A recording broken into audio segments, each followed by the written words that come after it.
এখন মুসলমানদের মাঝে এবং অমুসলিমদের মাঝে দ্বন্দ্ব হয়েছে।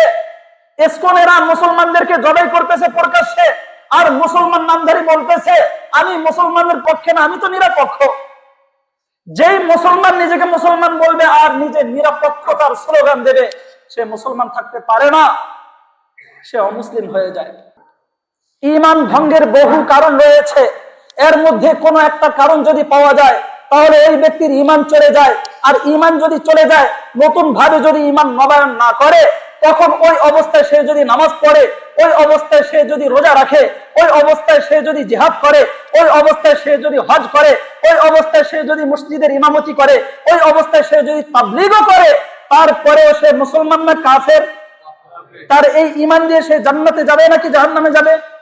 কারণ সে তো মনে করতেছে নামাজ পড়ার পরেও সে মুসলমান, সে তো মনে করতেছে রোজা রাখার পরেও মুসলমান, সে তো মনে করতেছে হজ করার পরেও নিজেকে মুসলমান, সে তো মনে করতেছে তাবলীগ করার পরেও নিজেকে মুসলমান। কিন্তু ঈমান ভঙ্গের কারণ পাওয়া গেছে, সামান্য কোনো কারণ যার কারণে ঈমান ভঙ্গ হয়ে যায়। ইসলাম ও মুসলমানদের পক্ষের বিপক্ষে যদি সে চলে যায়, অমুসলিমদের পক্ষ হয়ে মুসলমানদের বিরুদ্ধে যদি অস্ত্র ধারণ করে, অন্য সব ইসলামের কাজ সে করলো, তারপরে তার ঈমান থাকে না, সে নামাজ পড়ার পরেও মুসলিম দাবি করলেও সে কাফের। আল্লাহ তাআলা এর পরে বলতেছেন, আল্লাযীনা আমানু ইউকাতিলুনা ফি সাবিলিল্লাহ ওয়াল্লাযীনা কাফারু ইউকাতিলুনা ফি সাবিলিত তাগুত। আল্লাহ বলতেছেন যারা ঈমানদার তারা আল্লাহর পক্ষ হয়ে, তারা মুসলমানদের পক্ষ হয়ে মুসলমানদেরকে উদ্ধারের জন্য, মুসলমানদেরকে সাহায্যের জন্য, ইসলামের সহযোগিতার জন্য, তারা দ্বীনের সহযোগিতার জন্য আল্লাহর রাস্তায় জিহাদ করবে। ওয়াল্লাযীনা কাফারু ইউকাতিলুনা ফি সাবিলিত তাগুত। আর কাফের যারা, যারা ঈমানদার না, যারা নিজেদেরকে বলে ঈমানদার আসলে ঈমানদার না, তারা ওই কাফেরদের পক্ষ হয়ে, শয়তানদের পক্ষ হয়ে, তাগুতদের পক্ষ হয়ে তাদের সাথে থাকবে, লড়াই করবে। বুঝতে পারছেন? যখন ইসলাম ও মুসলমানদের সাথে এবং অমুসলিমদের সাথে কোনো সংঘর্ষ হবে, ওই সময় মুসলমানরা কাদের পক্ষ নেবে? মুসলমানদের পক্ষ। অমুসলিমদের পক্ষ নেওয়ার তো কোনো সুযোগ নাই। এমনকি এ কথা বলার কোনো সুযোগ নাই আমি নিরপেক্ষ। বলেন আমি নিরপেক্ষ? কোন মুসলমান নিরপেক্ষ হতে পারে না। যেই মুসলমান নিজেকে মুসলমান বলবে আর বলবে আমি নিরপেক্ষ, আমি কোনো পক্ষপাতিত্ব করি না, সে মুসলমান থাকতে পারে না, সে অমুসলিম, তাকেও জাহান্নামে যেতে হবে। কে বলেছেন?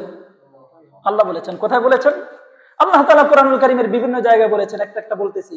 দেখেন আল্লাহ তাআলা এক জায়গায় বলেন, وَمَن يَبْتَغِ غَيْرَ الْإِسْلَامِ دِينًا فَلَن يُقْبَلَ مِنْهُ وَهُوَ فِي الْآخِرَةِ مِنَ الْخَاسِرِينَ। আল্লাহ বলেন যে ব্যক্তি ইসলাম ছাড়া অন্য কিছু কামনা করবে, যে ব্যক্তি মনে প্রাণে ইসলাম বিশ্বাস করবে না, যে ব্যক্তি নিজেকে বলবে আমি নিরপেক্ষ, আমি মুসলমানের পক্ষে নাই, আল্লাহ বলেন তার এই ইসলাম আমি গ্রহণ করব না। ওয়াহুয়া ফিল আখিরাতি মিনাল খাসিরিন, আর সে আখিরাতে বড় ক্ষতিগ্রস্ত হয়ে যাবে।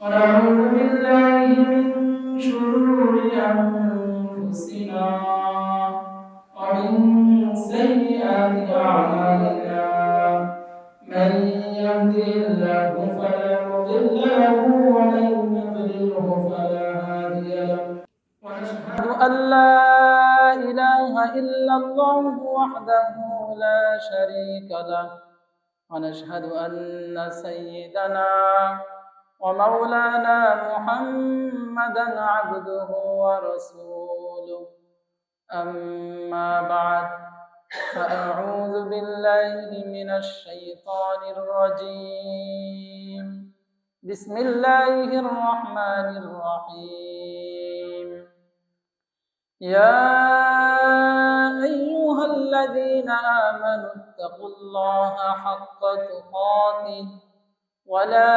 تموتن إلا وأنتم مسلمون وقال تعالى يا أيها الذين آمنوا ادخلوا في السلم كافة ولا تتبعوا خطوات الشيطان إنه لكم عدو المبين صدق الله العظيم وصدق رسوله النبي الكريم ونحن على ذلك لمن الشاهدين والشاكرين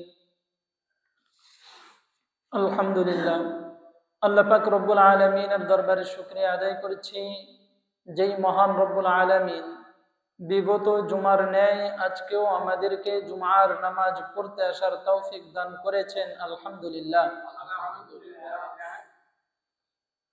আমি কোরআনুল কারীমের 2টি আয়াত তেলাওয়াত করেছি। আল্লাহ তাআলা তৌফিক দিলে এই আয়াতে কারিমা সামনে রেখে কিছু আলোচনা করব ইনশাআল্লাহ। আল্লাহ তাআলা যেন আমি সহ আমাদের সকলকে আল্লাহ তাআলার এই আয়াতে কারিমার উপর আমলের তৌফিক দান করেন, সকলে বলি আমিন। আল্লাহ তাআলা কোরআনুল কারীমের বিভিন্ন জায়গায় তার বান্দাদেরকে বিভিন্ন সময় সতর্কবাণী করেছেন। আল্লাহ তাআলা বিভিন্ন সময় তার বান্দাদেরকে বিভিন্ন দিক নির্দেশনা দিয়েছেন। আল্লাহ তাআলা কোরআনুল কারীমের এই আয়াতে কারিমার মধ্যে বলেন, ইয়া আইয়ুহাল্লাযীনা আমানুত্তাকুল্লাহ হাক্কা তুকাতিহ, হে ঈমানদারেরা তোমরা আল্লাহ তাআলাকে ভয় করো ভয় করার মতো। আমরা প্রত্যেকেই বলি আমরা আল্লাহকে ভয় করি। মুসলমান যে কোনো ব্যক্তিকে জিজ্ঞাসা করা হবে, সেই বলবে আমি আল্লাহকে ভয় করি। কিন্তু আল্লাহ বলেন, বান্দা তোমরা মৌখিকভাবে ভয় করো এ কথা বললে হবে না, বরং যেভাবে ভয় করা দরকার সেভাবে ভয় করো। ওয়ালা তামুতুন্না ইল্লা ওয়া আনতুম মুসলিমুন, আর তোমরা পরিপূর্ণ মুসলমান না হয়ে মৃত্যুবরণ করো না। আল্লাহ তাআলা এই আয়াতে কারিমার মধ্যে 2টি বিষয় বলেছেন। কয়টি বিষয়? 2টি। 1 নম্বর হলো ভয় আল্লাহ তাআলাকে করতে হবে ভয় করার মতো। যেভাবে আল্লাহকে ভয় করা দরকার সেভাবে ভয় করতে হবে। এমন নয় যে মৌখিকভাবে বললাম আমরা আল্লাহকে ভয় করি, কিন্তু আমাদের কাজে প্রকাশ পেল না আমরা আল্লাহকে ভয় করি, এরকম নয়। বরং আমরা যে আল্লাহকে ভয় করি এটা আমাদের কাজে প্রমাণ করে দেখাতে হবে। আল্লাহ তাআলা এই বিষয়টি বোঝাতে চাচ্ছেন। যদি আমাদের পক্ষ থেকে সেরকম না হয় তাহলে আমরা আল্লাহর কাছে ধরা খেয়ে যাব। আমাদের প্রায় সকলেরই একই অবস্থা। আমরা সর্বদা একথা বলি যে আমরা আল্লাহকে ভয় করি। এটা শুধু মৌখিক ভাবেই বলা হয়, কিন্তু এই কথার যে দাবি ছিল ওই দাবি আমাদের কাছ থেকে প্রকাশ পায় না। আমরা তো বলতে থাকি আমরা আল্লাহকে ভয় করি, এই ভয়ের দাবি তো ছিল আমাদের এক ওয়াক্ত নামাজ ছুটবে না, কিন্তু মুসলমানের নামাজ ছোটে কিনা? ছোটে তো। আমরা মৌখিকভাবে দাবি করি আমরা আল্লাহকে ভয় করি, এই ভয়ের দাবি তো ছিল আমরা মিথ্যা কথা বলবো না, কিন্তু মুসলমানেরা তো মিথ্যা কথাও বলে। আমরা যে আল্লাহকে ভয় করি এই দাবি করি, এই দাবির প্রমাণ তো তখনই পাওয়া যেত যদি আমরা সর্বদা হক পথে চলতাম, সত্য পথে থাকতাম। কিন্তু আমরা তো এরকমও দেখি আমাদের মধ্য থেকে অনেকে সৎ পথে থাকতে পারে না, সৎ পথ থেকে বিচ্যুত হয়ে যায়, বাতিলের সাথে মিশে যায়। এরকম প্রতিটি বিষয় যদি আমরা একটু খোলামেলা ভাবে বলতে চাই তাহলে প্রত্যেকটা ক্ষেত্রেই আমরা দেখতে পাবো আমরা আসলে মৌখিক ভাবেই বলি আল্লাহকে ভয় করি, কিন্তু আল্লাহকে ভয় করার যে দাবি ছিল ওই দাবি আমাদের কাছ থেকে প্রকাশ পায় না। এজন্য আল্লাহ তাআলা ওই বিষয়টাই বান্দাদেরকে ভালোভাবে সতর্ক করেছেন। আল্লাহ বলছেন, ইয়া আইয়ুহাল্লাযীনা আমানুত্তাকুল্লাহ হাক্কা তুকাতিহ, হে ঈমানদারেরা তোমরা পরিপূর্ণভাবে আল্লাহকে ভয় করো। যেভাবে আল্লাহকে ভয় করা দরকার সেভাবে তোমরা আল্লাহকে ভয় করো। তোমরা মৌখিক ভাবে শুধু বলো না আমরা আল্লাহকে ভয় করি, বরং আল্লাহকে ভয় করি এ কথা বলা ছাড়াও তোমাদের কাজে প্রমাণ করে তোমরা দেখাও তোমরা আল্লাহকে ভয় করো। এরপর আল্লাহ বলেন ওয়ালা তামুতুন্না ইল্লা ওয়া আনতুম মুসলিমুন, বান্দা তোমরা পরিপূর্ণ মুসলমান না হয়ে মৃত্যুবরণ করো না। আমরাও বলি আমরা মুসলমান। কেউ যদি আমাদেরকে জিজ্ঞাসা করে ভাই আপনি মুসলমান না অমুসলিম, তাহলে আমাদের প্রত্যেকেরই উত্তর হয় আমি মুসলিম, আমি মুসলমান, মুসলমানের ঘরের সন্তান, আমি মুসলমান। আমি হিন্দু না, আমি বৌদ্ধ না, আমি খ্রিস্টান না। এরকম উত্তর আমরা দেই কিনা? আমরা এটা দেই। কিন্তু আল্লাহ এই মুসলমানদেরকে, মুমিনদেরকেই বলেন হে ঈমানদারেরা তোমরা মৃত্যুবরণ করো না, মারা যেও না পরিপূর্ণ মুসলমান হওয়া ছাড়া। তার মানে কি আল্লাহ তাআলা মুমিনদেরকে দ্বিতীয়বার কেন বললেন মুসলমান না হয়ে মারা যেও না? আল্লাহ বুঝাতে চান যে বান্দা তোমরা যেভাবে মৌখিক ভাবে বলো আমি ঈমান এনেছি, আমি ইসলাম গ্রহণ করেছি, আমি মুসলমান হয়েছি, বান্দা তোমার এর মৌখিক দাবি আমি গ্রহণ করব না, বরং তোমার কাজে পরিণত করে দেখাতে হবে আমি পরিপূর্ণ মুসলমান ছিলাম। আল্লাহ এটা বোঝাতে চান। আল্লাহ তাআলা কোরআনুল কারীমের আরেক জায়গায় বলেন ইয়া আইয়ুহাল্লাযীনা আমানু দুখুলু ফিস-সিলমি কাফা ওয়া লা তাত্তাবি'উ খুতুওয়াতিশ শাইতান ইন্নাহু লাকুম আদুউম মুবিন। আল্লাহ বলেন বান্দা তোমরা যেহেতু বলেছো আমরা ইসলাম গ্রহণ করেছি, বান্দা তোমরা এই ইসলাম গ্রহণের দাবির পরে তোমাদের দায়িত্ব হলো তোমরা পরিপূর্ণভাবে ইসলামে প্রবেশ করবে। ইয়া আইয়ুহাল্লাযীনা আমানু দুখুলু ফিস-সিলমি কাফা, ইসলামে অনুপ্রবেশ করবে পরিপূর্ণভাবে। এমন নয় যে ইসলামের কিছু রীতিনীতি মানলে, ইসলামের কিছু বিধিবিধান মানলে, যেটা তোমার পছন্দ হলো সেটা মানলে, যেটা তোমার কাছে কষ্টসাধ্য, যেটা তোমার পছন্দ হয় না, যেটা পালন করতে গেলে তোমার শরীরের রক্ত ঝরাতে হবে, ওই ক্ষেত্রে তুমি পিছপা হলে বান্দা এরকম ইসলাম তুমি গ্রহণ করো না, বরং উদখুলু ফিস-সিলমি কাফা, পরিপূর্ণভাবে ইসলামের মধ্যে অনুপ্রবেশ করো। কে বলেন? আল্লাহ বলেন পরিপূর্ণভাবে ইসলামে প্রবেশ করতে হবে। আমাদের অবস্থা হইল এমন, আমাদের যার কাছে যেটা প্রিয় ওটা করার সময় আমরা বলি এটা হলো নবীর সুন্নত। আমরা খাওয়ার পরে বলি মিষ্টি খাওয়া নবীর সুন্নত, বলি না? আরে বলি তো। আমরা বলি কেউ যদি হাদিয়া দেয় হাদিয়া গ্রহণ করা নবীর সুন্নত। আমরা এ কথা বলি কেউ যদি দাওয়াত দেয় দাওয়াত গ্রহণ করে তার বাড়িতে যাওয়া এটা নবীর সুন্নত। অর্থাৎ এই সমস্ত জিনিস আমাদের কাছে বড় ভালো লাগে। কেউ হাদিয়া দিলে পকেট ভারী হয়, কেউ দাওয়াত দিলে পেট ভারী হয়, কেউ যদি মিষ্টি মুখ করায় বড় মজা লাগে। কিন্তু আল্লাহর রাসূলের সুন্নত কি এতটুকুর মধ্যেই সীমাবদ্ধ? এতটুকুর মধ্যেই সীমাবদ্ধ নয়। আল্লাহর রাসূল সাল্লাল্লাহু আলাইহি ওয়াসাল্লাম যেমনি ভাবে ইসলামের সহজ সহজ বিষয় পালন করেছেন, তেমনি ভাবে ইসলামের কঠিন বিষয়ও পালন করেছেন। আল্লাহর রাসূল সাল্লাল্লাহু আলাইহি ওয়াসাল্লাম যেমনি ভাবে কথা বলেছেন কেউ হাদিয়া দিলে গ্রহণ করা সুন্নত, তেমনি ভাবে এর বিপরীতে কথাও বলেছেন কেউ হাদিয়া দিলে তাকে পাল্টা হাদিয়া দেওয়াও সুন্নত।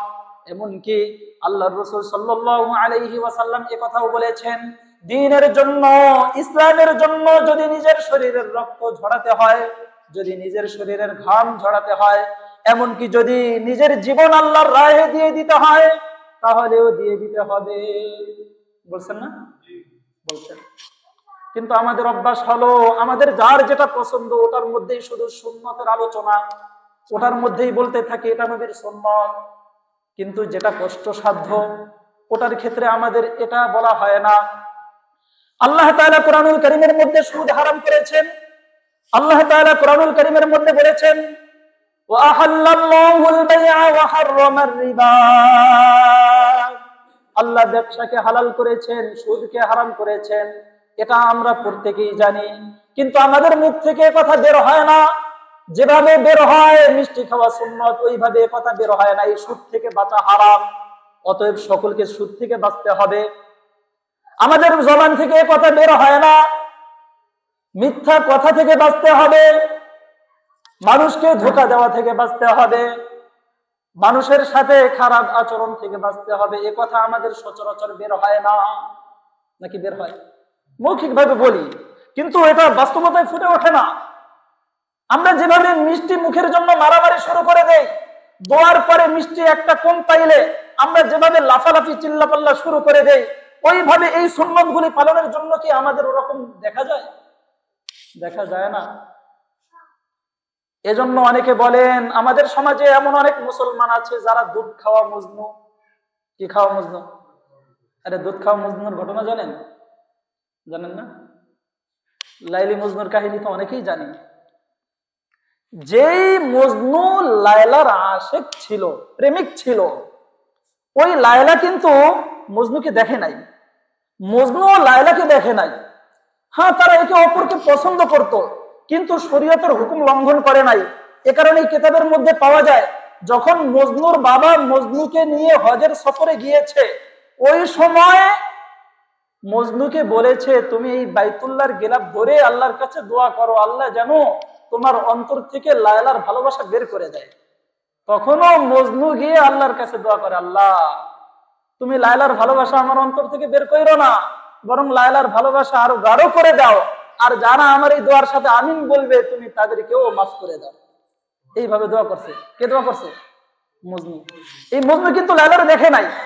লায়লা জানছে যে একজন প্রেমিক আছে যে আমার জন্য তার জান দিতে প্রস্তুত।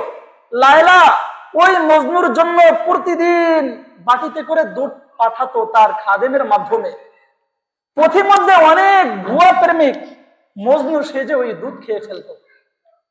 ঘটনা হয়তো আপনারা অনেকেই জানেন, কিতাবের মধ্যে আছে। একবার লায়লা পরীক্ষা করতে চাইল, আমি তো প্রতিদিন মজনুর জন্য দুধ পাঠাই, আমি একটু আজকে পরীক্ষা করে দেখবো আসলে মজনু আমাকে ভালোবাসে কিনা, আসলে মজনু আমার আশেক কিনা। লায়লা আজকে দুধ না পাঠাইয়া বাটির মধ্যে একটা ছুরি পাঠাইছে, আর বলছে যে তুমি মজনুকে গিয়ে বলবা তার শরীর থেকে যেন এক টুকরা গোশত দেয়। কে বলছে? লায়লা বলছে।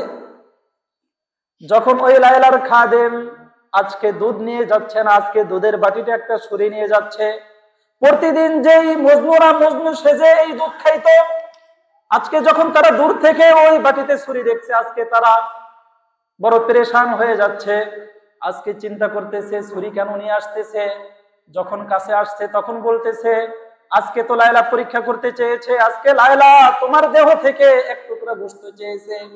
যখন এই কথা শুনেছে ওই ভুয়া প্রেমিক বলতেছে আমি খাঁটি মজনু না, লায়লার আসল প্রেমিক তো ওই জঙ্গলে রয়েছে, যে সেখানে বসে আল্লাহর ইবাদত করে আর লায়লার প্রেমে বিভোর রয়েছে, আল্লাহর কাছে সবসময় কামনা করে আল্লাহ লায়লার দেখা দিয়া দাও। তুমি ওই মজনুর কাছে যাও, ওই মজনুর কাছে গেলেই মজনু তার দেহ থেকে গোশত দেবে।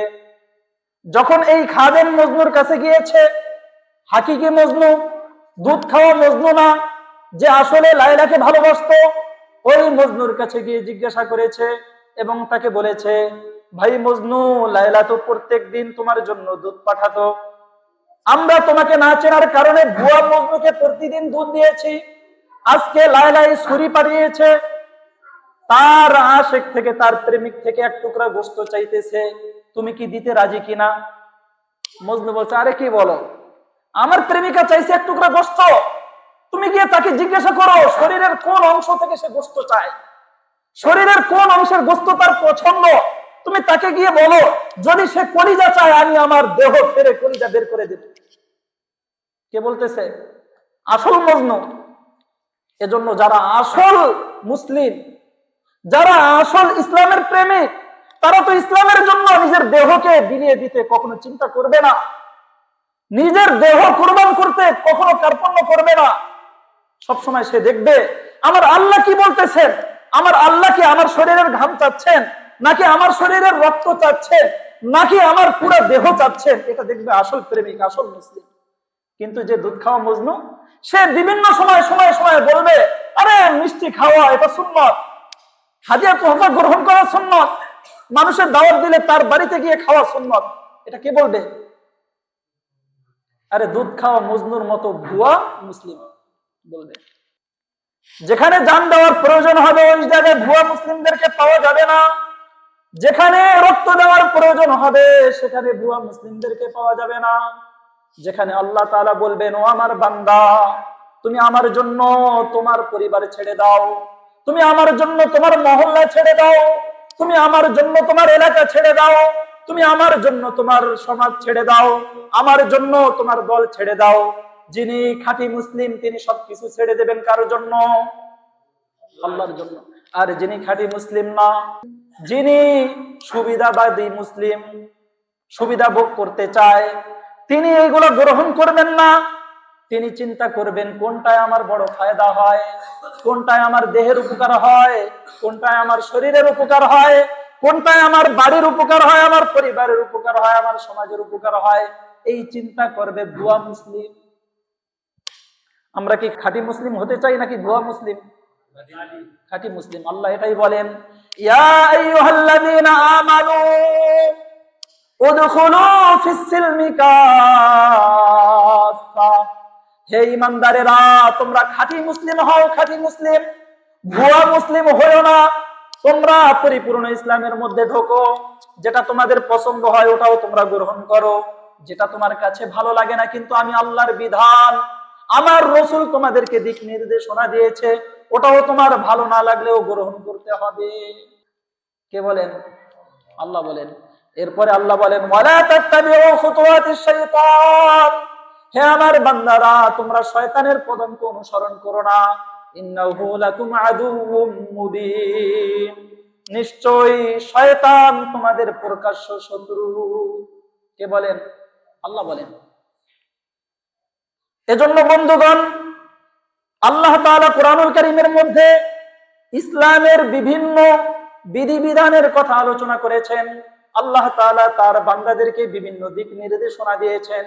বিশেষ করে যখন ইসলাম ও মুসলমানদের সাথে এবং অমুসলিমদের সাথে কোনো সংঘর্ষ হবে, ওই সময় মুসলমানরা কাদের পক্ষ নেবে? মুসলমানদের পক্ষ। অমুসলিমদের পক্ষ নেওয়ার তো কোনো সুযোগ নাই। এমনকি এ কথা বলার কোনো সুযোগ নাই আমি নিরপেক্ষ। বলেন আমি নিরপেক্ষ। কোন মুসলমান নিরপেক্ষ হতে পারে না। যেই মুসলমান নিজেকে মুসলমান বলবে আর বলবে আমি নিরপেক্ষ, আমি কোনো পক্ষপাতিত্ব করি না, সে মুসলমান থাকতে পারে না, সে অমুসলিম, তাকেও জাহান্নামে যেতে হবে। কে বলেছেন? আল্লাহ বলেছেন। কোথায় বলেছেন? আল্লাহ তাআলা কোরআনুল কারীমের বিভিন্ন জায়গায় বলেছেন। একটা বলতেছি, দেখেন আল্লাহ তাআলা এক জায়গায় বলেন, ওয়ামাই ইয়াবতাগি গায়রাল ইসলামি দীনান ফালাই ইউকবালা মিন ওয়া হুয়া ফিল আখিরাতি মিনাল খাসিরিন। আল্লাহ বলেন, যে ব্যক্তি ইসলাম ছাড়া অন্য কিছু কামনা করবে, যে ব্যক্তি মনে প্রাণে ইসলাম বিশ্বাস করবে না, যে ব্যক্তি নিজেকে বলবে আমি নিরপেক্ষ, আমি মুসলমানের পক্ষে নাই, আল্লাহ বলেন তার এই ইসলাম আমি গ্রহণ করব না। ওহুয়া ফিল আখিরাতি মিনাল খাসিরিন। আর সে আখিরাতে বড় ক্ষতিগ্রস্ত হয়ে যাবে। আল্লাহ তাআলা কোরআনুল কারীমের আরেক জায়গায় বলেন, মান আমিলা সালিহাম মিন যাকারিন আও উনসা ওয়া হুয়া মুমিন ফালানুহইয়ান্নাহু হায়াতান তাইয়্যিবা। আল্লাহ তাআলা বলেন, যে সমস্ত নারী এবং পুরুষেরা নেক আমল করবে ঈমানের সাথে, তার মানে কোন পক্ষ নিয়া? ঈমানের পক্ষ নিয়া। কোন পক্ষ নিয়া বলেন? নিরপেক্ষ না, যে আমি মুসলমানের পক্ষ নিলাম না, আমি আমার বৈশা থাকলাম মাঝামাঝি, এটা না। আল্লাহ বলেন, যে ব্যক্তি ঈমানের পক্ষ নিয়ে নারী এবং পুরুষ কোন নেক আমল করবে, ফালানুহইয়ান্নাহু হায়াতান তাইয়্যিবা, অবশ্যই আমি তাকে উত্তম জীবন দেব। ওয়ালানাজিয়ান্নাহুম আজরাহুম বিআহসানি মা কানু ইয়ামালুন, এবং অবশ্যই আমি তাদের কাজের উত্তম বিনিময়ে জান্নাত দেব। তার মানে নিরপেক্ষ ব্যক্তিদেরকে নাকি ইসলামের পক্ষের ব্যক্তিদেরকে? আল্লাহ তাআলা কোরআনুল কারীমের আরেক জায়গায় বলেন, সূরা সফের মধ্যে, ইয়া আইয়ুহাল্লাযীনা আমানু কুনু আনসারাল্লাহ। হে ঈমানদারেরা, তোমরা আল্লাহ তাআলার সাহায্যকারী হও, আল্লাহর দলের সাহায্যকারী হও। কামা ক্বালা ঈসা ইবনে মারইয়াম লিল হাওয়ারিয়িন মান আনসারি ইলাল্লাহ, যেমনি ভাবে ঈসা আলাইহিস সালাম তার সাথীদেরকে বলেছিলেন এমন কে আছো যে আমাকে আল্লাহর জন্য সাহায্য করবে? ক্বালাল হাওয়ারিয়ুনা নাহনু আনসারুল্লাহ, তখন ঈসা আলাইহিস সালামের সাথীরা বললেন আমরা আল্লাহর সাহায্যকারী, আপনার সাহায্যকারী। এজন্য আল্লাহ বলেন যারা ঈমানদার হবে তারা আল্লাহর সাহায্যকারী হবে, দ্বীনের সাহায্যকারী হবে, মুসলমানদের সাহায্যকারী হবে। তারা কখনো নিরপেক্ষ হতে পারে না। নিরপেক্ষ হলে সে মুসলমান থাকতে পারে না, নিরপেক্ষ হলে সে তো মুসলিম হয়ে যায়। বরং পক্ষ হতে হবে কোনটা? ইসলামের। কোনটার পক্ষ হতে হবে? কিন্তু আমাদের অনেক সুবিধাবাদী মুসলমান বলে আমি নিরপেক্ষ, বলে না? আরে বলে কিনা যে আমি নিরপেক্ষ, আমি কোন দলের না। এখন মুসলমানদের মাঝে এবং অমুসলিমদের মাঝে দ্বন্দ্ব হয়েছে। ইসকনেরা মুসলমানদেরকে জবাই করতেছে প্রকাশ্যে, আর মুসলমান নামধারী বলতেছে আমি মুসলমানের পক্ষে না, আমি তো নিরপেক্ষ। যেই মুসলমান নিজেকে মুসলমান বলবে আর নিজে নিরপেক্ষতার স্লোগান দেবে, সে মুসলমান থাকতে পারে না, সে অমুসলিম হয়ে যায়। আর আল্লাহ তাআলা অমুসলিমদের ব্যাপারে বলছেন ইন্নাল্লাযীনা কাফারু মিন আহলিল কিতাবি ওয়াল মুশরিকিন ফি নারি জাহান্নাম খালিদিনা ফিহা উলাইকা হুম শাররুল বারিয়া। আল্লাহ বলেন নিশ্চয়ই যারা কুফরি করেছে, চাই সে মুশরিকদের মধ্য থেকে হোক, চাই সে ইহুদি খ্রিস্টান হোক, তাদের স্থান হলো জাহান্নাম। স্থান কোথায়? যারা মুসলমানদের পক্ষে থাকবে না, যারা নিরপেক্ষ হবে, যারা অমুসলিমদের পক্ষ থাকবে, তাদের স্থান কোথায়? জাহান্নাম। আল্লাহ তাআলা কুরআনুল কারীমের আরেক জায়গায় বলেন সূরা নিসার মধ্যে মুযাবযাবিনা বাইনা যালিক লা ইলাহা উলা ওয়া লা ইলাহা উলা। আল্লাহ তাআলা মুনাফিকদের অবস্থা তুলে ধরে বলেন যখন মুসলমান এবং অমুসলিমদের দ্বন্দ্ব হবে, যখন মুসলমান এবং অমুসলিম পক্ষ হয়ে যাবে, তখন মুনাফিকেরা বলবে আমরা এই দলেও নাই, এই দলেও নাই, আমরা নিরপেক্ষ। কারা বলবে? আরে কারা বলবে? মুনাফিকেরা বলবে মুযাবযাবিনা বাইনা যালিক, আরে আমরা মধ্যস্থানে আছি, লা হাউলা ওয়ালা হাউলা, আমরা এই পক্ষেও নাই, আমরা এই পক্ষেও নাই। আল্লাহ তাআলা ওই মুনাফিকদের ব্যাপারে বলেন ইন্নাল মুনাফিকিনা ফিদ দারকিল আসফালি মিনান নার ওয়া লান তাজিদা লাহুম নাসীরা। আল্লাহ বলেন যারা মুনাফিক হবে তাদেরকে শুধু জাহান্নামে নেওয়া হবে এরকম নয়, বরং জাহান্নামের তলদেশে নেওয়া হবে। নাউযুবিল্লাহ। মুনাফিকদের শাস্তি সাধারণ কাফেরের চেয়েও বেশি। মুনাফিকদের শাস্তি সাধারণ কাফেরদের চেয়েও বেশি। আল্লাহ বলেন ইন্নাল মুনাফিকিনা ফিদ দারকিল আসফালি মিনান নার, আরে মুনাফিকের স্থান তো হলো জাহান্নামের তলদেশে। ওয়ালান তাজিদা লাহুম নাসীরা, হে নবী আপনি মুনাফিকদের জন্য কোনো সাহায্যকারী পাবেন না। আমি আল্লাহ তাদের সাহায্য করব না, আমার কোন ফেরেশতারা তাদের সাহায্য করবে না, বরং তাদেরকে মহা যন্ত্রণা দেওয়া হবে। কাদের ব্যাপারে বলে? মুনাফিকদের ব্যাপারে, ওই সমস্ত মুসলিম নামধারী ব্যক্তিদের ব্যাপারে যারা বলে আমরা নিরপেক্ষ, আমরা এই দলেরও না, আমরা ওই দলেরও না। তাদের ব্যাপারে কে বলেন এই কথা? আল্লাহ বলেন। এজন্য দোস্ত, ইসলাম গ্রহণের পরে আর নিরপেক্ষ থাকার সুযোগ নাই, থাকতে হবে কোন পক্ষে? ইসলামের পক্ষে। আল্লাহ তাআলা পুরো একটা সূরাই নাজিল করে দিয়েছেন। আল্লাহ তাআলা কুরআনুল কারীমের সূরা কাফিরুন নাজিল করেছেন। আল্লাহ তাআলা বলেন কুল ইয়া আইয়ুহাল কাফিরুন লা আ'বুদু মা তা'বুদুন। এই সূরা আমরা কে কে শুনি নাই? পারি আর না পারি সবাই শুনছি। বেশিরভাগ লোকে পারবো, হয়তো সহিহ হবে না। সাধারণ মানুষ বেশিরভাগ লোকে এই সূরা পারবো কিনা? পারবো, হয়তো ভুল ত্রুটি হবে, কিন্তু সূরার নাম তো সবাই শুনেছি না? আল্লাহ তাআলা সেই সূরার মধ্যেও নিরপেক্ষর কথা বলেন না, পক্ষ অবলম্বনের কথা বলেন। কি বলেন দেখেন, আল্লাহ বলেন কুল, হে নবী আপনি বলে দিন, ইয়া আইয়ুহাল কাফিরুন, হে কাফের সম্প্রদায়, লা আ'বুদু মা তা'বুদুন, তোমরা শুনে রাখো, তোমরা যার পক্ষ ধরেছো, তোমরা যার ইবাদত করছো, আমি তার ইবাদত করি না, আমি তার পক্ষ ধরি না। আল্লাহ কারে বলতে বলছেন? আরে কারে? আল্লাহর নবী রে। লা আ'বুদু মা তা'বুদুন ওয়ালা আনতুম আবিদুনা মা আ'বুদ, এবং শুনে রাখো আমি যার ইবাদত করি তোমরাও তার ইবাদত করবে না, অর্থাৎ তোমরাও আমাদের পক্ষের না। ওয়ালা আনা আবিদুম মা আবাদতুম, এবং শুনে রাখো কাফের সম্প্রদায়, আমি তো এখনো তোমাদের অনুসারী না, তোমাদের দলের না, তোমাদের মূর্তির পূজা আমি করি না, তোমাদের অনুগামী আমি না, আমি কোন নিরপেক্ষ ব্যক্তি না এবং সামনেও নিরপেক্ষ থাকবো না, বরং আমি কার ইবাদত করব? আল্লাহ। ওয়ালা আনা আবিদুম মা আবাদতুম ওয়ালা আনতুম আবিদুনা মা আ'বুদ লাকুম দীনুকুম ওয়ালিয়া দীন, এবং শুনে রাখো কাফেরেরা, তোমাদের ধর্ম তোমাদের কাছে, আমাদের ধর্ম আমাদের কাছে, আমরা এক পক্ষের লোক। কোন পক্ষের? আল্লাহর পক্ষের, ইসলামের পক্ষের। কে বলেন? নবী বলেন। আর কে বলতে বলছেন এই কথা? আল্লাহ বলতে বলছেন। সূরা কাফিরুনের আয়াতেই তো বললাম। আরে পড়ি নাই সূরা কাফিরুনের আয়াত? আল্লাহ এই সূরার মধ্যে শিখিয়ে দিচ্ছেন, বান্দা তুমি নিরপেক্ষ এই কথা বলতে পারবে না, যেহেতু তুমি ইসলাম গ্রহণ করেছো, অতএব তোমার পক্ষ ধরতে হবে, তোমার ইসলামের পক্ষ ধরতে হবে, মুসলমানের পক্ষ ধরতে হবে। তোমার যদি ইসলামের বিরুদ্ধে কোনো আঘাত আসে তখন তোমার জান দেওয়ার জন্য প্রস্তুত হয়ে যেতে হবে। ইসলামের বিরুদ্ধে যদি কোনো আঘাত আসে, মুসলমানদের বিরুদ্ধে যদি কোনো আঘাত আসে, কোরআনের বিরুদ্ধে যদি কোনো আঘাত আসে, আর তখন যদি তুমি বলো আমি নিরপেক্ষ, আমি কোনো পক্ষ না, তখন শোনো বান্দা, তুমি ইমানদার না, বরং তুমি অমুসলিম, তুমি কাফের। চিন্তা করছেন? কিন্তু আমাদের সমাজে এরকম বহু লোক আছে, বহু লোক যারা বর্তমান সময়েও এই স্লোগান দেয় আমি নিরপেক্ষ,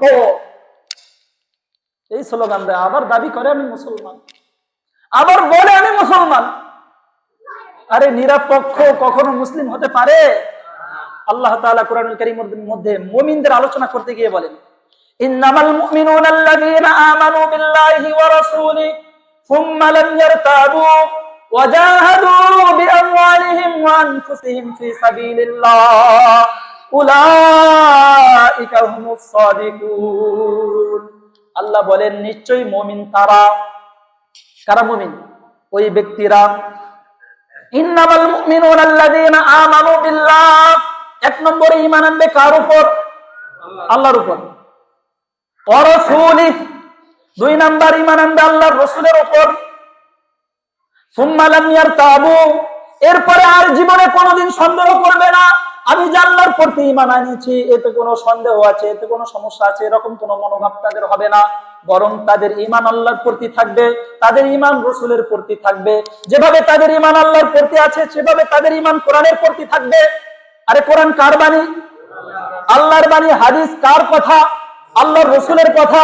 যেমনি ভাবে আল্লাহর প্রতি ঈমান আনবে, একই সাথে আল্লাহর রাসূলের প্রতি ঈমান আনবে, একই ভাবে কোরআনের প্রতি ঈমান আনবে, একই ভাবে হাদিসের প্রতি ঈমান আনবে। সুম্মা লাম ইয়ারতাবু, এই ঈমান আনার পরে মৃত্যু পর্যন্ত আর কোনোদিন সন্দেহ পোষণ করবে না, বরং সে বলবে আমি মুসলমানের পক্ষের, সে বলবে আমি আল্লাহর পক্ষের, সে বলবে আমি রাসূলের পক্ষের। সুম্মা লাম ইয়ারতাবু, জীবনে কোনোদিন সন্দেহ পোষণ করে নাই।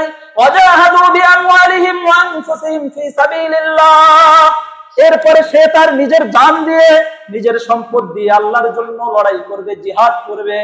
আল্লাহ বলেন উলাইকা হুমুস সাদিকুন, তারাই প্রকৃত সত্যবাদী, তারাই প্রকৃত মুমিন। আল্লাহ তাআলা এখানে কি বলছেন? এক নাম্বার ঈমান আল্লাহর প্রতি, দুই নাম্বার ঈমান রাসূলের প্রতি, তিন নাম্বার কোনোদিন আর সন্দেহ পোষণ করা যাবে না, চার নাম্বার নিজের জান দিয়ে, পাঁচ নাম্বার নিজের মাল দিয়ে আল্লাহর রাস্তায় লড়াই করতে হবে। আল্লাহর রাস্তায় লড়াই করবে মানে কি? অমুসলিমদের পক্ষ নিয়া না মুসলমানদের পক্ষ নিয়া? আল্লাহ তাআলা কোরআনুল কারীমের সূরা নিসার মধ্যে এই বিষয়টা বলেছেন, ওয়ামা লাকুম লা তুকাতিলুনা ফি সাবিলিল্লাহি ওয়াল মুস্তাদআফিনা মিনার রিজালি ওয়ান নিসা। আল্লাহ তাআলা এখানে বলে দিয়েছেন তোমাদের কি হলো, তোমরা আল্লাহর রাস্তায় লড়াই করো না, আল্লাহর রাস্তায় জিহাদ করো না ওই সমস্ত ব্যক্তিদের পক্ষ হয়ে যেই সমস্ত ব্যক্তিদেরকে অমুসলিমেরা নির্যাতন করে এবং তারা বলে আমাদের সাহায্যকারী আল্লাহ ছাড়া আর কেউ নাই। এবং আল্লাহ তাআলা এর পরে বলতেছেন আল্লাযীনা আমানু ইউকাতিলুনা ফি সাবিলিল্লাহ ওয়াল্লাযীনা কাফারু ইউকাতিলুনা ফি সাবিলিত তাগুত। আল্লাহ বলতেছেন যারা ঈমানদার তারা আল্লাহর পক্ষ হয়ে তারা মুসলমানদের পক্ষ হয়ে মুসলমানদেরকে উদ্ধারের জন্য, মুসলমানদেরকে সাহায্যের জন্য, ইসলামের সহযোগিতার জন্য, তারা দ্বীনের সহযোগিতার জন্য আল্লাহর রাস্তায় জিহাদ করবে। ওয়াল্লাযীনা কাফারু ইউকাতিলুনা ফি সাবিলিত তাগুত, আর কাফের যারা ঈমানদার না, যারা নিজেদেরকে বলে ঈমানদার আসলে ঈমানদার না, তারা ওই কাফেরদের পক্ষ হয়ে, শয়তানদের পক্ষ হয়ে, তাগুতদের পক্ষ হয়ে তাদের সাথে থাকবে, লড়াই করবে। বুঝতে পারছেন? কে বলেন? আল্লাহ বলেন। তার মানে কি এখনো নিরপেক্ষ থাকার কোনো সুযোগ আছে? যে সময়ে মুসলমানদের গলায় ছুরি চালানো হয় প্রকাশ্যে, সে সময়েও আমি বলবো আমি নিরপেক্ষ, আমি ইসকনের বিরুদ্ধে কথা বলতে পারবো না, আমি অমুসলিমদের বিরুদ্ধে কথা বলতে পারবো না, আর আমি নিজেকে মুসলমান বলে নিরপেক্ষের স্লোগান দেব, আমার ঈমান থাকবে? ঈমান থাকবে না। এজন্য ঈমান রক্ষা করতে হবে।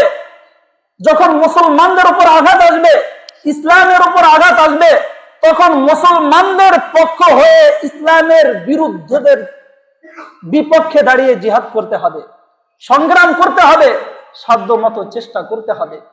যদি সেটা না করি তাহলে আমরা নিজেদেরকে নামকাওয়াস্তে মুসলমান বলবো, নামকাওয়াস্তে, কিন্তু এই ইসলাম আমাদেরকে জাহান্নাম থেকে বাঁচাতে পারবে না, এই ইসলাম আমাদেরকে জান্নাতে নিতে পারবে না। যেমন মনে করেন হোমিও ঔষধের দোকান আমরা চিনি না? চিনি। হোমিও ঔষধের দোকানে ছোট ছোট শিশিতে ঔষধ থাকে, আবার ছোট ছোট শিশিতে তারা পানিও রেখে দেয়, তাই না? ওই ছোট ছোট শিশিতে, ওরা ওদের ভাষায় বলে ড্রাম, ওরা ওদের ভাষায় কি বলে? ছোট্ট যে শিশি, এটার নাম কি বলে ওরা? ড্রাম।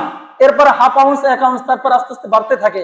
এই যে এক ড্রাম মানে বিশাল বড় না, ওই ছোট্ট শিশি, এই 1 ড্রাম পানি, ওটাকেও তো পানি বলবে, বলবে না?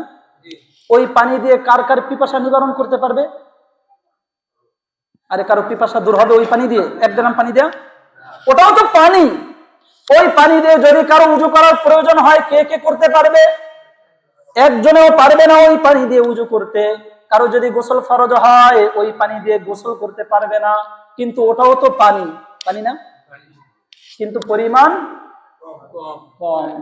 যদি পানি পরিমাণ কম হওয়ার কারণে উজু করার প্রয়োজনে উজু করা না যায়, পিপাসা দূর করার জন্য ওই পানি ব্যবহার করলে পিপাসা দূর না হয়, গোসলের প্রয়োজনে যদি ওটা দিয়ে গোসল করা না যায়, তো সামান্য ঈমান দিয়ে, যে ঈমান আবার ভেজাল যুক্ত, শিরক যুক্ত, শিরক করলে তো ঈমান থাকে না, অমুসলিমদের পক্ষ নিলে ঈমান থাকে না। কিন্তু আমরা তো নামকাওয়াস্তে মুসলিম বলি, ঈমানদার বলি। এই ঈমান দিয়ে, যে ঈমান থাকার পরেও অমুসলিম হয়ে যায় মানুষ, ওই ঈমান দিয়ে কি জান্নাতে কেউ যেতে পারবে? পারবে না। এজন্য ঈমান যদি থাকে, আসলে অল্প যদি থাকে, হাকিকি ঈমান, সেও জান্নাতে যাবে। কারণ আল্লাহর রাসূল সাল্লাল্লাহু আলাইহি ওয়াসাল্লাম এক হাদিসের মধ্যে বলেন, যে ব্যক্তির হৃদয়ে মিসকালু হাববাতিন মিন খারদালিন মিনাল ঈমান, একটা শস্যের 70 ভাগের 1 ভাগ, 1 জাররা পরিমাণ ঈমান যদি কারো অন্তরে থাকে, নবী বলেন সে কখনো জাহান্নামে চিরস্থায়ী হবে না, সে জান্নাতে যাবে। তাহলে ঈমানটা থাকতে হবে ভেজাল যুক্ত না, শিরক যুক্ত না। অর্থাৎ শিরক যুক্ত ঈমান মানে সে কাফের হয়ে গেছে, কিন্তু বলতেছে মুমিন। যেই কারণে ঈমান চলে যায়, ওই কারণ পাওয়া গেছে, এরপরেও বলতেছে মুমিন। এরকম অনেক কিছু আমাদের মধ্যে পাওয়া যায়, অনেক কিছু। তো বর্তমান প্রেক্ষাপটে যেই বিষয়টা সবচেয়ে বেশি লক্ষণীয়, মুসলিম এবং অমুসলিমদের দ্বন্দ্বের সময় কোনোভাবে অমুসলিমদেরকে সহযোগিতা করা, এটা ঈমান ভঙ্গের কারণের অন্তর্ভুক্ত, ঈমান ভঙ্গের কারণের অন্তর্ভুক্ত। এজন্য আমরা যদি আমাদের ঈমান হারায় ফেলি আর কপাল তাকাইতে থাকি, সেজদাও দিতে থাকি, তাহলে জান্নাতে যাওয়া যাবে না। কিন্তু কেন যাবে না? বলবেন যে হুজুর আমি নামাজ পড়তে আসলাম, জুমা পড়তে আসলাম, দান সৎকাও করি, জিহাদও করার মন মানসিকতা রাখি, এরপরে তাবলীগও করি, আবার হুজুরদের সাথে পরামর্শ কইরাও চলি, সবকিছুই করি, এরপরে জান্নাতে কেন যাব না? আমি আপনাদেরকে একটা প্রশ্ন করি, আপনারা ওই প্রশ্নের উত্তর দিলে এই প্রশ্নের উত্তর আপনারা দিতে পারবেন। এক ব্যক্তির উজু ছুটে গেছে। কি ছুটে গেছে? উজু ছুটে গেছে। উজু ভঙ্গের কারণ কয়টা? 7টা কারণ। এই 7টা কারণ আবার যদি ব্যাখ্যা করা হয়, বিশ্লেষণ করা হয়, আরো অনেক কারণ হবে। যেমন মনে করেন প্রথম যে কারণটা, পায়খানা বা পেশাবের রাস্তা দিয়ে কোনো কিছু বের হওয়া। এখন পায়খানার রাস্তা ভিন্ন, পেশাবের রাস্তা ভিন্ন, এখানেই তো দুইটা জিনিস বের হলো, এইভাবে ভাঙতে ভাঙতে প্রত্যেকটা জিনিস 7-এর অধিক হয়ে যাবে। তো এখন একজন ব্যক্তির উজু নষ্ট হওয়ার জন্য 7টা কারণ কি একসাথে পাওয়া লাগবে, নাকি কোনো একটা কারণ পাওয়া গেলেই হবে? যদি 10 গ্রাম পাপ দিয়ে দেয়, হ্যাঁ উজু থাকবো? দিছে 10 গ্রাম, বেশি দেয় নাই, একটু চিপা দিয়ে বের হয়ে গেছে, উজু তো শেষ। এখন যদি ওই ব্যক্তি ওই অবস্থায় 1000 কোটি রাকাত নামাজ পড়ে, কেন হবে না? কারণ ওই ব্যক্তির তো বাথরুমে গিয়ে পায়খানা করে নাই, ওই ব্যক্তির গোসল বড় বড় হওয়ার বড় বড় যে কারণ ওইগুলো তো পাওয়া যায় নাই, 10 গ্রাম বের হয়ে গেছে এক জায়গায় দিয়া। কিন্তু উজু না করার কারণে 1000 কোটি রাকাত নামাজ পড়লেও নামাজ হচ্ছে না। কেন? নামাজ হওয়ার জন্য কি জরুরি? উজু জরুরি। নামাজ হওয়ার জন্য উজু জরুরি। আর উজু ভঙ্গের কারণের সামান্য একটা কারণ পাওয়া গেছে, সব পাওয়া জরুরি না। তেমনি ভাবে ঈমান ভঙ্গের বহু কারণ রয়েছে, এর মধ্যে কোনো একটা কারণ যদি পাওয়া যায় তাহলে ওই ব্যক্তির ঈমান চলে যায়। আর ঈমান যদি চলে যায়, নতুন ভাবে যদি ঈমান নবায়ন না করে, তখন ওই অবস্থায় সে যদি নামাজ পড়ে, ওই অবস্থায় সে যদি রোজা রাখে, ওই অবস্থায় সে যদি জিহাদ করে, ওই অবস্থায় সে যদি হজ করে, ওই অবস্থায় সে যদি মসজিদের ইমামতি করে, ওই অবস্থায় সে যদি তাবলীগও করে, তারপরেও সে মুসলমান না কাফের? তার এই ঈমান দিয়ে সে জান্নাতে যাবে নাকি জাহান্নামে যাবে? কারণ সে তো মনে করতেছে নামাজ পড়ার পরেও সে মুসলমান, সে তো মনে করতেছে রোজা রাখার পরেও মুসলমান, সে তো মনে করতেছে হজ করার পরেও নিজেকে মুসলমান, সে তো মনে করতেছে তাবলীগ করার পরেও নিজেকে মুসলমান। কিন্তু ঈমান ভঙ্গের কারণ পাওয়া গেছে, সামান্য কোনো কারণ যার কারণে ঈমান ভঙ্গ হয়ে যায়। ইসলাম ও মুসলমানদের পক্ষের বিপক্ষে যদি সে চলে যায়, অমুসলিমদের পক্ষ হয়ে মুসলমানদের বিরুদ্ধে যদি অস্ত্র ধারণ করে, অন্য সব ইসলামের কাজ সে করলো, তারপরে তার ঈমান থাকে না, সে নামাজ পড়ার পরেও মুসলিম দাবি করলেও সে কাফের। নামাজ পড়ে মুসলিম দাবি করলেও কি কাফের? আল্লাহ রাসূল সাল্লাল্লাহু আলাইহি ওয়াসাল্লাম বলেছেন, আমি আপনাদেরকে শুনিয়েছি ঈমান ভঙ্গের কারণ, দীর্ঘদিন আলোচনা করেছি। আল্লাহর রাসূল একটা কারণ বলেছেন, আল ইস্তিহজাউ বিশাইইন মিন দীনি রাসূলিল্লাহি সাল্লাল্লাহু আলাইহি ওয়াসাল্লাম। ইসলামের কোন একটা বিধান নিয়ে, ইসলামের কোন একটা বিষয় নিয়ে, চাই সেটা ছোট্ট থেকে ছোট্ট হোক, ওটা নিয়ে হাসি ঠাট্টা যদি কেউ করে, তুচ্ছ তাচ্ছিল্য যদি কেউ করে, ব্যঙ্গ যদি কেউ করে, তাহলে সে মুসলমান থাকে না কাফের হয়ে যায়? একজন ব্যক্তি সে পাগড়ি মাথায় না দিলে কাফের হয় না, একজন ব্যক্তি টুপি মাথায় না দিলে কাফের হয় না, একজন ব্যক্তি নামাজ না পড়লে কাফের হয় না, একজন ব্যক্তি রোজা না রাখলে কাফের হয় না, একজন ব্যক্তি হজ না করলে কাফের হয় না, একজন ব্যক্তি ইমামতি না করলে কাফের হয় না, একজন ব্যক্তি তাবলীগ না করলে কাফের হয় না, একজন ব্যক্তি জিহাদ না করলে কাফের হয় না। কিন্তু যদি সে এই টুপিটাকেই তার মাথায় না দিয়ে সে যদি কুকুরের মাথায় দিয়ে বলে, আরে এই কুকুরটাকেই তো ভালো দেখা যায়, এরকম যদি এই সামান্য টুপি নিয়ে যদি সে হাসি ঠাট্টা করে, আমার নামাজও পড়ে, আমার রোজাও রাখে, আমার দান সাক্ষ্যও করে, তারপরে সে মুসলমান না কাফের? কোন সন্দেহ আছে? এজন্য আমাদের বড় হুঁশ রাখতে হবে। আমরা অনেক সময় হুঁশ হারিয়ে ফেলি, আমরা ইসলামের বিভিন্ন বিধি বিধান নিয়ে কটাক্ষ করতে থাকি, আমরা ইসলামের বিভিন্ন বিষয় নিয়ে হাসি ঠাট্টা করতে থাকি। আল্লাহর রাসূলের হাদিস দ্বারা বোঝা যায়, ফতোয়া শামিতে রয়েছে, ফতোয়া আলমগীরিতে রয়েছে, মান সাব্বাল উলামা ফাকাদ কাফারা। কোন ব্যক্তি যদি আলেমকে তার ইলমের কারণে গালি দেয়, সেও কাফের হয়ে যায়। সে তাবলীগ করলেও কাফের, সে ইমামতি করলেও কাফের, সে হজ করলেও কাফের, সে জিহাদ করলেও কাফের। কারণ আল্লাহর রাসূলের হাদিস, মান সাব্বাল উলামা ফাকাদ কাফারা। ওলামাদেরকে গালি দেয়, আমার নিজেকে বড় মুবাল্লিগ মনে করে, ওলামাদের গালি দেয়, আমার নিজেকে বড় মুজাহিদ মনে করে, সে মুজাহিদ হতে পারে না, সে মুবাল্লিগ হতে পারে না, সে কাফের কাফের কাফের। এজন্য আমাদের বড় হুঁশ থাকতে হবে, জোশের সাথে হুঁশ রাখতে হবে। যেই কারণে ঈমান চলে যাওয়ার কোনো কারণ যেন আমাদের থেকে প্রকাশ না পায়, এটা খেয়াল রাখতে হবে। এরপরে ইবাদত করতে হবে। ইবাদত অনেক করলাম, বস্তা ভরলাম, আমলের বস্তা ভরলাম, কিন্তু বস্তার নিচ দিয়ে ছিদ্র, যত কিছুই রাখবো ওটা তো বস্তায় থাকবে না। ঈমান যদি না থাকে, ঈমান যদি চলে যায়, যতই আমল করি কোনো কাজে আসবে না। এজন্য বর্তমান প্রেক্ষাপটে অমুসলিমদের সহযোগিতায় মুসলমানদের বিপক্ষে গিয়ে অমুসলিমদের পক্ষপাতিত্ব করার কোনো সুযোগ আছে? কোনো সুযোগ নাই। আমরা আমাদের সাধ্য মতো অমুসলিমদের বিপক্ষে মুসলমানদের পক্ষে সবসময় থাকার চেষ্টা করবো তো ইনশাআল্লাহ। আল্লাহ তাআলা আমাদেরকে তৌফিক দান করেন। দেখেন, আমি এইগুলো শুধু আমার দায়িত্বের কারণে বলি, কারণ এইগুলো না বললে আল্লাহর কাছে আপনারা জিজ্ঞাবেন, আল্লাহ আমাদের ইমাম সাহেব জানতো, বলে নাই, আমরা বুঝি নাই। ওই সুযোগটা আমি রাখি না। আমি দুর্বল, আমি কিছু করতে পারি না, কিচ্ছু পারি না। কিন্তু আমি এইটা এজন্য বলি যেন আমাকে আল্লাহর কাঠগড়ায় দাঁড় করাতে না পারেন, এজন্যই বলি। আল্লাহ তাআলা আমাদেরকে তৌফিক দান করেন।